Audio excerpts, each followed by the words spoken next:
Good morning students. आपका जो fourth chapter है वो है सॉर्टिंग मटेरियल्स इनटू ग्रुप, जिसमें बहुत सारी इंटरेस्टिंग चीज़ें हैं। ठीक है, तो सबसे पहले हम लोग ये जो इसका जो टॉपिक है, जो चैप्टर का नेम है, उसमें सॉर्टिंग जो आया है और मटेरियल्स क्या होते हैं इसको क्लियर करना बहुत ज़रूरी है। तो सॉर्टिंग का मीनिंग जो होता है वो होता है ऑब्जेक्ट्स को उनके कैरेक्टरिस्टिक के अकॉर्डिंग, कैरेक्टरिस्टिक के बेसिस पे अलग अलग ग्रुप्स में डिवाइड कर देना। और मटेरियल्स क्या होते हैं जिनसे ऑब्जेक्ट्स बनते हैं। सॉर्टिंग को समझाने के लिए अगर मैं एक्सप्लेन करूं तो सॉर्टिंग, सपोज कीजिए कि आपके पास कुछ पेन्स हैं, कुछ पेपर्स हैं, कुछ बैग्स हैं, सब मिक्स है, एक साथ रखी हुई हैं। तो अगर आपको उनको अलग करना हो तो सबसे पहले अलग करने से सबसे पहले आप क्या करोगे?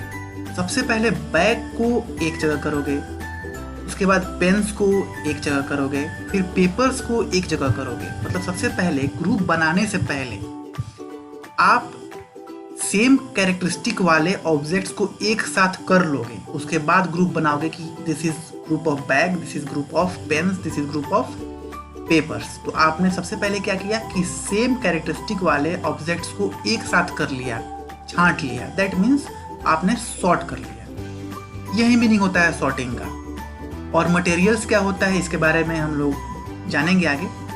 सबसे पहले जो फर्स्ट लाइन है उसको समझ लेते हैं।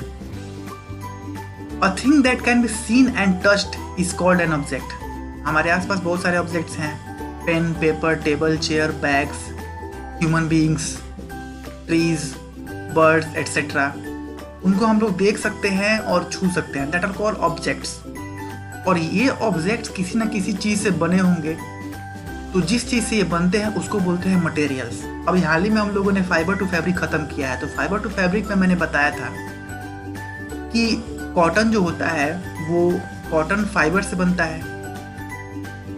तो कॉटन फाइबर हो गया मटेरियल और कॉटन जो हो गया वो हो गया ऑब्जेक्ट। उसके बाद से अगर पेपर्स का देखा जाए तो पेपर जो है वो प्लांट प्रोडक्ट है, तो पेपर जो हो गया ऑब्जेक्ट, और जिस प्लांट से वो बनता है वो हो गया उसका मटेरियल। तो मटेरियल मीन्स कि किससे वो बना है। और मटेरियल को हिंदी में हम लोग पदार्थ बोलते हैं। अब हमारे आसपास बहुत सारे ऑब्जेक्ट्स हैं, cloth, shoes, water, bicycle, football, toys, sand, table, chair etcetera. अब जब डिफरेंट काइंड ऑफ ऑब्जेक्ट्स हैं तो इनके कैरेक्टरिस्टिक भी डिफरेंट होंगे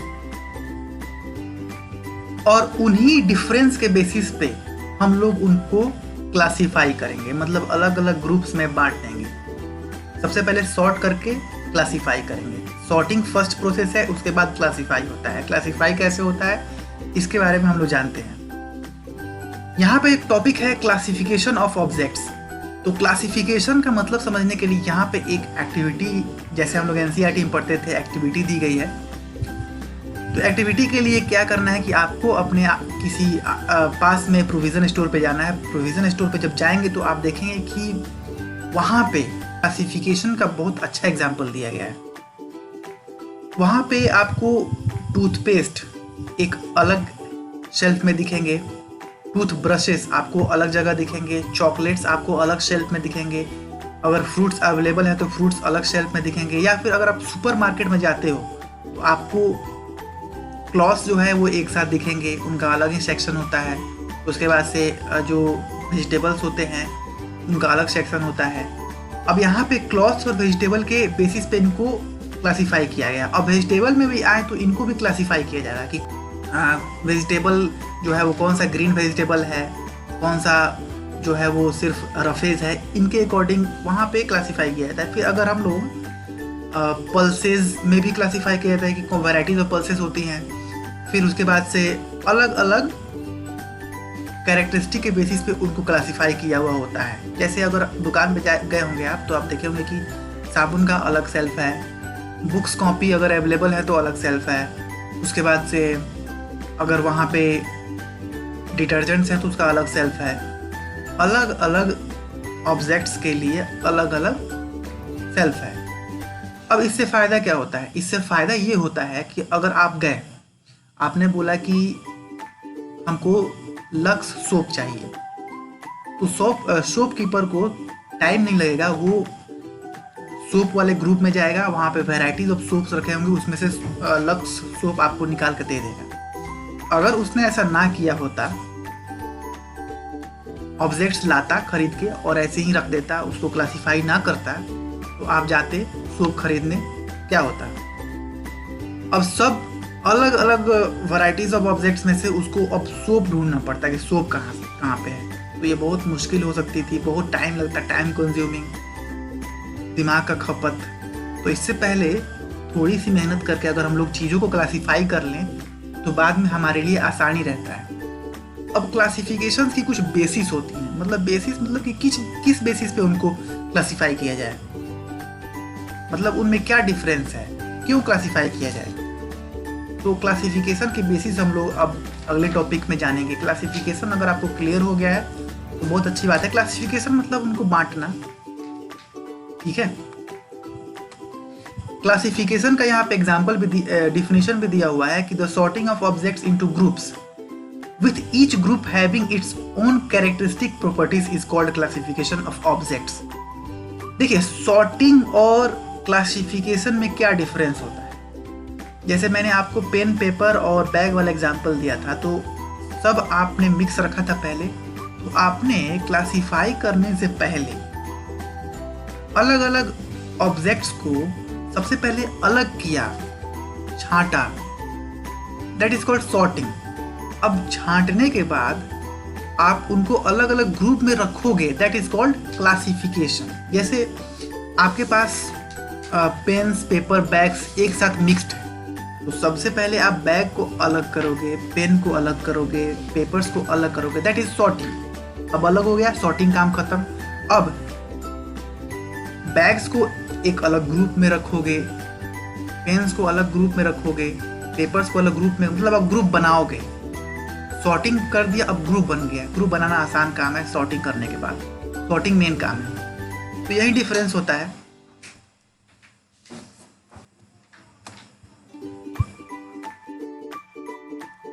अब क्लासिफिकेशन का क्या फ़ायदा होता है? क्लासिफिकेशन का फ़ायदा मैंने वहाँ शॉपकीपर वाले में बता दिया। क्लासिफिकेशन का यही फ़ायदा होता है कि चीज़ें आसानी से हम लोग ढूंढ पाते हैं, और उसके बाद से उन्हें स्टडी करने में, अगर लाइब्रेरी है तो बायोलॉजी की सारी बुकें अगर एक जगह रख दी जाए, फिजिक्स की सारी बुक्स एक जगह रख दी जाए, फिर मैथ्स की सारी पब्लिकेशंस की बुक एक जगह रख दी जाए, तो कोई जाएगा तो मैथ वाले ग्रुप में जाएगा, वहाँ से मैथ की बुक आसानी से ढूंढ लेगा। अब सबको मिक्स रखा जाए तो सबसे पहले हमको उसमें से ये ढूंढना पड़ेगा कि मैथ की बुक कौन है, वो टाइम कंज्यूमिंग है। तो ये बेनिफिट होता है कि अगर हमको उन्हें समझना है, स्टडी करना है, तो इसमें आसानी होती है, ढूंढने में आसानी होती है। अब basis of classification of object, ये जो टर्म है basis of classification of object, मतलब किस बेसिस पे उनको क्लासिफाई किया जाता है। बहुत सारी बेसिस हो सकती हैं, लिविंग, नॉन लिविंग, उसके बाद प्लांट है कि एनिमल है, उसके बाद अगर नॉन लिविंग है तो उसका अपीयरेंस कैसा है, साइज कैसा है, शेप कैसा है, कलर कैसा है, टेक्सचर कैसा है, ये इनकी बेसिस है। जैसे जितने भी ऑब्जेक्ट्स हैं वो या तो लिविंग होते हैं या तो नॉन लिविंग होते हैं। सबसे पहला बेसिस, या तो वो लिविंग होगा या तो नॉन लिविंग होगा। बुक है, नॉन लिविंग है, प्लांट्स है, लिविंग है, पेन है, नॉन लिविंग है, एनिमल्स है, वो लिविंग है। तो सबसे पहले क्लासिफिकेशन का ये बेसिस होगा। जैसे अगर हम लोग लिविंग और नॉन लिविंग का एक टेबल बनाएं तो लिविंग में डॉग्स आ जाएंगे, वहीं नॉन लिविंग में टेबल आ जाएगा।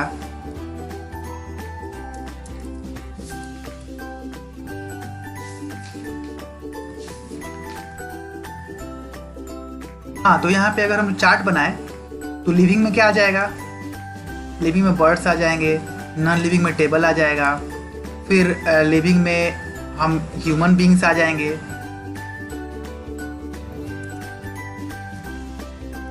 फिर नॉन लिविंग में जो है पेन्स आ जाएंगे, फिर लिविंग में जितने भी प्लांट्स हैं वो आ जाएंगे, फिर नॉन लिविंग में जो है वो चेयर आ जाएगा।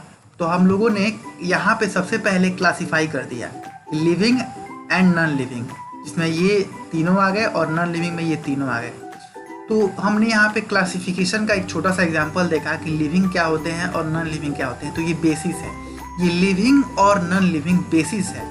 उस बेसिस पे यहाँ पे इन सभी को क्लासिफाई किया गया है। अब बेसिस का और एग्जांपल देखें तो यहाँ पे शेप, यहाँ पे शेप के बेसिस पे करते हैं तो राउंड, फिर यहाँ पे फ्लैट। तो राउंड का अगर बेसिस देखें तो बॉल हो गया, फ्लैट का अगर बेसिस देखें तो फ्लैट चपटा, उसमें क्या हो गया, नोटबुक हो गया। तो ये जो राउंड एंड फ्लैट है दिस इज कॉल्ड बेसिस। किस बेसिस पे? इसके पहले नॉन लिविंग और लिविंग के बेसिस पे, यहाँ पे राउंड एंड फ्लैट यानी शेप के बेसिस पे। तो बॉल जो है वो राउंड वाले कैटेगरी में आ गया और नोटबुक जो है वो फ्लैट वाले कैटेगरी में आ गया। तो ये बेसिस है। तो बेसिस का यही मतलब होता है। और राउंड वाले में क्या और आ सकता है? राउंड वाले में ऑरेंज आ सकता है, फ्लैट वाले में तो है आपका साइंस बुक आ सकता है। ये भी एक इसी बेसिस पे हमने क्लासिफाई कर दिया। तो यही होता है बेसिस ऑफ क्लासिफिकेशन। तो अलग अलग बेसिस हम लोग अपने चैप्टर में पढ़ेंगे, ठीक है। लिविंग है कि नॉन लिविंग है, प्लांट है कि एनिमल है, नॉन लिविंग है तो उसका शेप कैसा है, साइज कैसा है, अपीयरेंस कैसा है, दिखता कैसा है, इसी बेसिस पे हम लोग इसको पढ़ेंगे। अब ये बात ध्यान में हम लोग को रखनी पड़ेगी कि क्लासिफिकेशन तभी हो सकता है जब उनमें ऑब्जेक्ट्स में कुछ सिमिलरिटीज हों या डिसिमिलरिटीज हों।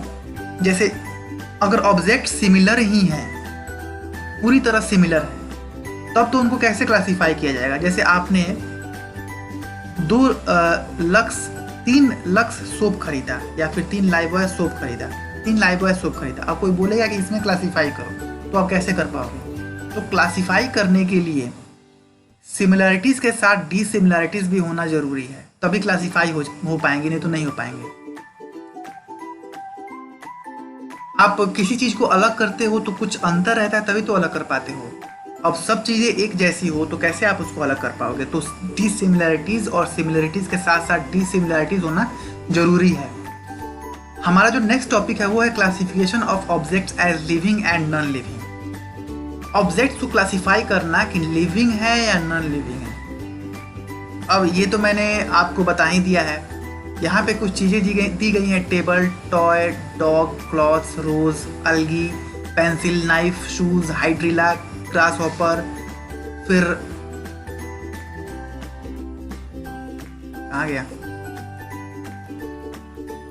ब्लैक बोर्ड, फिर cactus, wool, earthworm, tree, fish, feather, nail, hen. इन सभी को आप लिविंग या नॉन लिविंग के बेसिस पे क्लासिफाई आप लोग करना है। तो आसान है। टेबल नॉन लिविंग है, टॉय नॉन लिविंग है, डॉग लिविंग है, क्लॉथ नॉन लिविंग है, रोज लिविंग है, अलगी लिविंग है, पेंसिल नॉन लिविंग है। ये क्लासिफाई करना बहुत आसान है। तो यहाँ पे मेन बात ये है, ये जानना है कि हम लोग उसको किस बेसिस पे क्लासिफाई कर रहे हैं। हमारा क्लासिफाई करने का आधार क्या है, बेसिस क्या है, जो कि है लिविंग है कि नॉन लिविंग है। यहाँ शेप नहीं देखा जा रहा, यहाँ साइज नहीं देखा जा रहा, यहाँ उनका कलर नहीं देखा जा रहा है। यहाँ पे क्या देखा जा रहा है? यहाँ पे वो लिविंग है कि नॉन लिविंग है, सिर्फ यही देखा जा रहा है। यही उनके क्लासिफाई करने का बेसिस है। मतलब कि क्या देख के उनको अलग किया जा रहा है। तो यहाँ पे उनको उनका लिविंग या नॉन लिविंग कैरेक्टर देख के अलग किया जा रहा है। नेक्स्ट पेज में इनको अलग भी किया जा चुका है। लिविंग वाले को अलग रख दिया गया है, नॉन लिविंग वाले को अलग रख दिया गया है। लिविंग ऑब्जेक्ट्स ये हैं, डॉग्स, रोज, algae, hydrilla, grasshopper, cactus, earthworm. और नॉन लिविंग ये है table, toy, clothes, pencil, knife. ये सब तो लिविंग एंड नॉन लिविंग के बेसिस पे इनको क्लासिफाई किया गया है। अब नॉन लिविंग और लिविंग तो हो गया, उसके बाद से उसमें फिर प्लांट एंड एनिमल्स आ गए। अब अगर लिविंग है, अगर हमने लिविंग को अलग कर लिया, उनमें से भी प्लांट्स एंड एनिमल्स को अलग किया जा सकता है। Classification based on whether they are plants और एनिमल्स। अब जो प्लांट्स होते हैं वो अपना खाना बना सकते हैं कार्बन डाइऑक्साइड, वाटर, सनलाइट के हेल्प से। वहीं दूसरी तरफ जो एनिमल्स हैं वो उस बनाए हुए फूड को कंज्यूम करते हैं। जो प्लांट्स हैं वो फूड प्रोड्यूसर्स हैं, और हम लोग जैसे ह्यूमन बीइंग्स, डॉग्स, ये सभी जो हैं वो फूड कंज्यूमर्स हैं, उनको कंज्यूम करते हैं। हम लोग सनलाइट की हेल्प से खाना नहीं बना सकते हैं।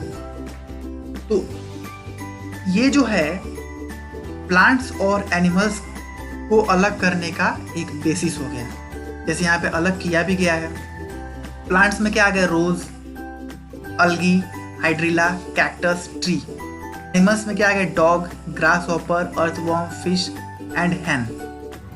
रोज जो है वो सनलाइट, कार्बन डाइऑक्साइड और वाटर की हेल्प से अपना खाना बना सकते हैं, और एनिमल्स जो है वो ऐसा नहीं कर सकते। वो जो है उस बनाए हुए फूड को कंज्यूम कर सकते हैं। दे आर कंज्यूमर्स और एंड प्लांट्स आर प्रोड्यूसर्स। तो यहाँ पे हम लोगों ने प्लांट और एनिमल के बेसिस पे क्लासिफाई कर लिया। ऊपर हम लोगों ने लिविंग एंड नॉन लिविंग के बेसिस पे क्लासिफाई कर लिया। अब हम लोग नॉन लिविंग को क्लासिफाई करेंगे। लिविंग में भी क्लासिफिकेशन था, प्लांट है कि एनिमल है। अब नॉन लिविंग में यहाँ पे एक लाइन दिया गया है, the non living objects can be classified on the basis of the material.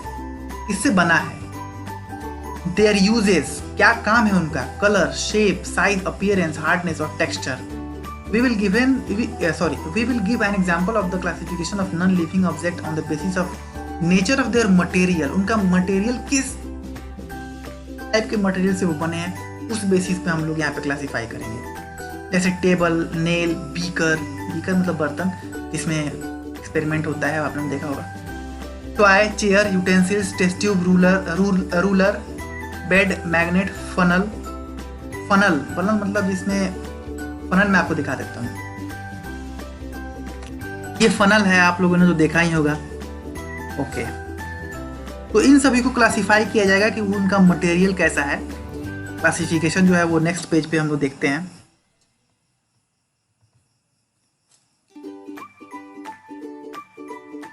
जैसे objects made of would, objects made of metals, object made of glass, object made of plastics. अब would say बने क्या होते हैं, बने हुए क्या होते हैं? Table, chair, bed, door. Objects made of metals, nail मतलब आपका नाखून नहीं, नेल मतलब कील। नेल मैं आपको दिखा देता हूं।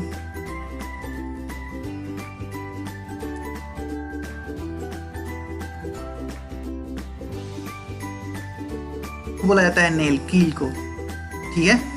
नेल मतलब नाखून भी होता है, यहाँ पे कील होगा। फिर ऑब्जेक्ट्स मेड ऑफ ग्लास से क्या बने? बीकर, टेस्ट ट्यूब्स, फनल मैंने दिखा दिया, mirror. Objects made of plastics, toy, ruler, mug, polythene bag. तो यहाँ पे हम लोगों का क्लासिफाई करने का बेसिस क्या है? क्लासिफाई करने का बेसिस है the materials by which they have been made, जिस मटेरियल से वो लोग बनाए गए हैं, ठीक है। यहाँ पे एक प्रॉब्लम दी गई है, प्रॉब्लम मतलब क्वेश्चन, कि इन सभी को उनके मटेरियल्स के बेसिस पे क्लासिफाई करना है। Water, basketball, orange, sugar, globe, Apple, earthen, picture.